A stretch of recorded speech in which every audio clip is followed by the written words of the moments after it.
சகோதரிகளே, சான்றோர் பெருமக்களே,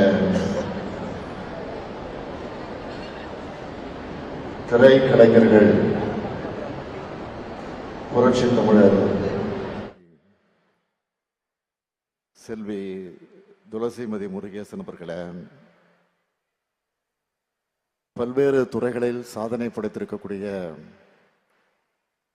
சகோதரிகளே, சான்றோர் பெருமக்களே, திரைக்கலைஞர்கள், புரட்சி தமிழர், என்னுடைய அன்புக்குரிய சத்யராஜ், திருமதி ரோகிணி உள்ளிட்ட கலை உலகத்தைச் சார்ந்த சகோதர சகோதரிகளே, கலைஞர் மகளிர் உரிமை தொகை பெறக்கூடிய பயனாளி பெருமக்களே, என்னுடைய பாசத்திற்கும் பேரன்பிற்கும் உரிய மகளிர் சுய உதவி குழுவை சார்ந்திருக்கக்கூடிய சகோதரிகளே, தாய்மார்களே, பத்திரிகை மற்றும் ஊடகத்துறை சார்ந்த நண்பர்களே, உங்கள் அனைவருக்கும் என்னுடைய அன்பான வணக்கம். என்னை அண்ணனாக, தம்பியாக ஏத்துக்கிட்டு பாச பிணைப்போடு உங்க குடும்பங்கள்ல ஒருவனா நினைக்கிற பாசமிகு சகோதரி அனைவருக்கு என்னுடைய அன்பான வணக்கம்.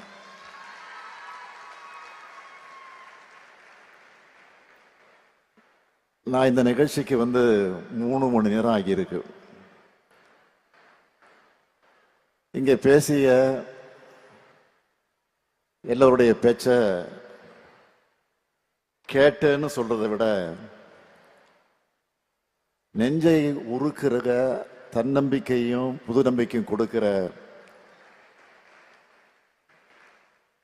உங்களுடைய கதைகளை பேச்ச கேட்டு மகிழ்ச்சின்னு சொல்றதை விட நிகழ்ச்சியில இருந்தேன்னு தான் நான் சொல்லணும். உள்ளத்துல இருந்து பேசின உங்களுக்கு உற்சாகமா கைத்தட்டல்களை வழங்கின சகோதரிகள் அனைவருக்கும் என்னுடைய நன்றி நன்றி நன்றி. என்னுடைய நன்றி என்பது இந்த கடமையை சிறப்பா இன்னும் சிறப்பா ஆற்றணும் என்ற உணர்வோட வெளிப்பாடு. இந்த நிகழ்ச்சிக்கு சிறப்பு விருந்தினரா 2 பேர் அழைச்சிருக்கிறோம். ஒருவர் மரியாதைக்குரிய அம்மா கிருஷ்ணம்மாள் ஜெகநாதன் அவர்கள். தன்னுடைய 100 வயதுல நிறை வாழ்க்கை வாழ்ந்து பொது வாழ்க்கையில வெற்றி பெற்றவங்க, ரொம்ப பொருத்தமானவங்க. இன்னொருத்தர் இளம் வெற்றியாளர் சகோதரி துளசிமதி முருகேசன் அவர்கள். எவ்வளவு சிறப்பா பேசுனாங்க. விளையாட்டுல மட்டும் இல்ல, விளையாட்டு துறையில மட்டும் இல்ல, அரசியல் துறைக்கு வந்தாலும் இவங்க தான் நம்பர் 1 இருப்பாங்க. இந்த வயசுல எல்லா சவால்களையும் வென்று சாதனை செஞ்சிருக்கிறார். அவரும் ரொம்ப பொருத்தமானவர். இவங்களை விட சிறப்பான விருந்தினர்கள் யாரும் இருக்கவே முடியாது. நாம வாழுற சமூகம், சாதி, மத, இன, மொழி, பாலின பாகுபாடு அது இல்லாம எல்லாருக்கும் எல்லாம் என்ற சமத்துவ சமுதாயமாக இயங்கணும் என்பதுதான் நம்முடைய லட்சியம். அதனாலதான் 2021 மே 7ஆம் நாள் தமிழ்நாட்டினுடைய முதலமைச்சராக நான் பொறுப்பேற்ற உடனேயே நம்முடைய அரசு திராவிடமான அரசுன்னு சொல்லி ஏராளமான முன்னோடி திட்டங்களை செயல்படுத்த தொடங்கின. நம்ம லட்சிய பயணத்துல மிகப்பெரிய முன்னெடுப்பா வரலாற்றை திருத்தி எழுதும் திட்டமா அமைஞ்சிருக்கிறது தான் கலைஞர் மகளிர் உரிமை திட்டம். இந்த திட்டத்தை அறிவிக்கும் போதே தெளிவா சொல்லிட்டோம், இது உதவித்தொகை இல்ல, உரிமை தொகை. திட்டங்கள் என்பது கொள்கைகளோட சிந்தனைகளோட செயல் வடிவம். ஒரு திட்டத்தோட வெற்றி என்பது அதை வெற்றிகரமாக செயல்படுத்துவது மட்டுமல்ல, அந்த திட்டத்தை பொதுமக்கள் எந்த அளவுக்கு சிறப்பாக பயன்படுத்திக்கிட்டு தங்களுடைய வாழ்க்கை தரத்தை சமூக நிலையை மேம்படுத்திக்கிறாங்க என்பதில் தான் அந்த திட்டத்தோட உண்மையான வெற்றி இருக்கு. அந்த வகையில கலைஞர் மகளிர் உரிமை திட்டம் மாபெரும் வெற்றி பெற்றிருக்கு. பெரும்பாலும் மாநிலத்தில் இருக்கிற மகளிர் மாதம் 1000 வாங்குகிறாங்க. விடியல் பயணத்தில் மாதந்தோறும் கிட்டத்தட்ட 1000 ரூபாய் மிச்சமாகுது. புதுமை பெண் தமிழ் புதல்வன் திட்டங்கள்ல தங்களுடைய பிள்ளைகளுக்கு மாசம் 1000 ரூபாய் கிடைக்கிறதுனால அந்த வகையில ஒவ்வொரு குடும்பத்திலையும் பணப்புழக்கமும் சேமிப்பும் அதிகரிச்சிருக்கு. இப்படி திராவிட மாடல் அரசினுடைய முத்திரை திட்டங்கள் அந்த திட்டங்களை முதலீடா மாத்தி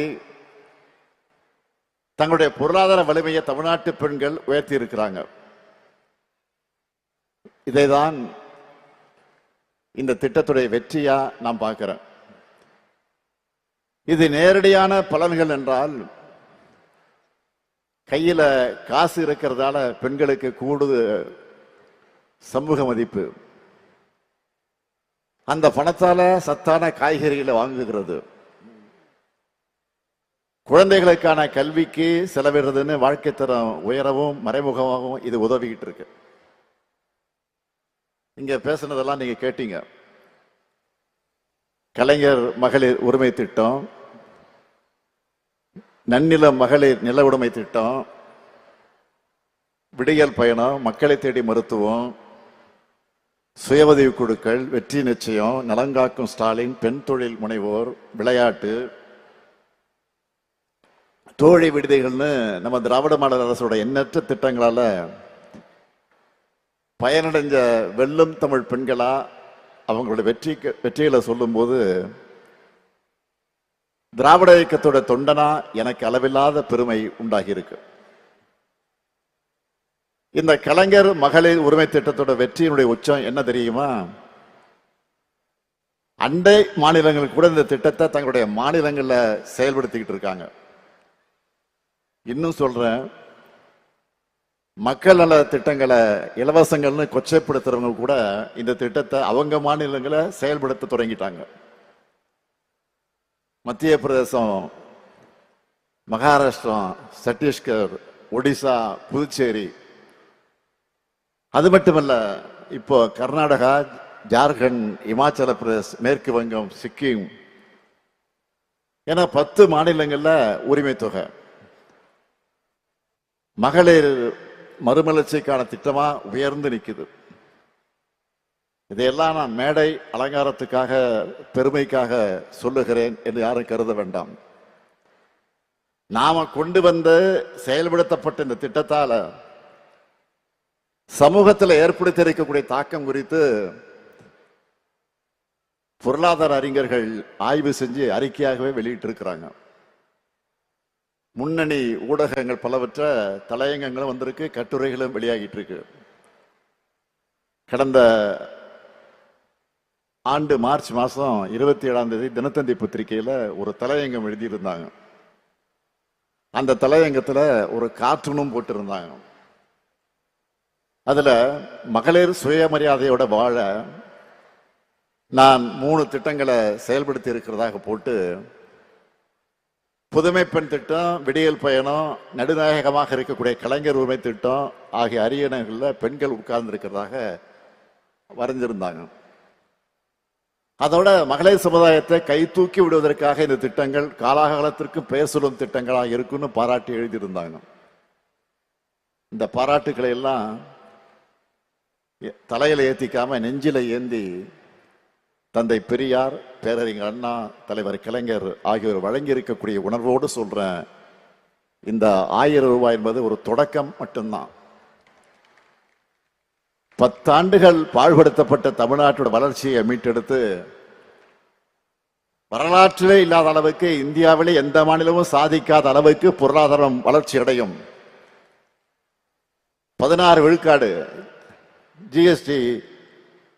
ஜிஎஸ்டிபி வளர்ச்சியும் நம்ம திராவிட மாடல் அரசு சாத்தியப்படுத்தி இருக்கு. இந்த வளர்ச்சியில மகளிருக்கான பங்கு நிச்சயம் கிடைக்கணும்னு நினைச்சேன். கலைஞர் மகளிர் உரிமை திட்டத்தில் இதுவரைக்கும்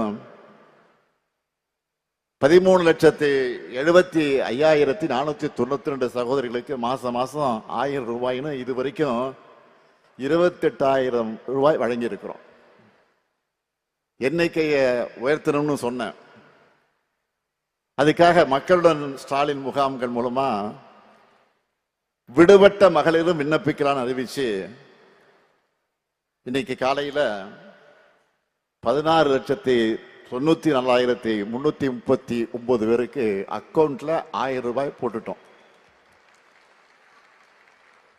இனிமே தமிழ்நாட்டில் இருக்கிற 1,30,69,831 சகோதரிகளுக்கு 1000 ரூபாய் மாசம் தொடர்ந்து கிடைக்கும். தலைநிவரும் தமிழ்நாட்டில் பெண்கள் உயர்ந்து நடைபோட நிச்சயம் உரிமை தொகையும் உயரும், பெண்களுடைய உரிமையும் உயரும். உறுதியா சொல்றேன், எதிர்காலத்தில் வரலாற்று ஆசிரியர்கள் வரலாற்று எழுதும் பொழுது மகளிர் முன்னேற்றத்தினுடைய புதிய அத்தியாயத்தை ஸ்டாலினுடைய திராவிட மாடல் ஆட்சியில தொடங்குச்சுன்னு தான் எழுதுவாங்க. இந்த உரிமை தொகை உங்களுடைய உயர்வுக்கு மட்டுமல்ல, உங்க மகள்களோட உங்க மகன்களோட கல்விக்கு பயன்படணும்னு விரும்புகிறேன். கல்விதான் சிறந்த முதலீடு, யாராலும் அழிக்க முடியாத சொத்து. அது தலைமுறைகள் தழைக்க பெண்கள் முன்னேற்றமும் அதுக்கு பெண் கல்வியும் அவசியம். நீங்க முன்னேறி வந்து சிறகடிச்சு பறக்கணும். ஆணும் பெண்ணும் சரிநிகர்னு சாதனைகள் படைக்கணும். அதுக்கு உங்க சகோதரனா, உங்கள் குடும்பத்தில் ஒருத்தனா இந்த முத்துவேல் கருணாநிதி ஸ்டாலின் என்றைக்கும் இருப்பேன். நன்றி, வணக்கம்.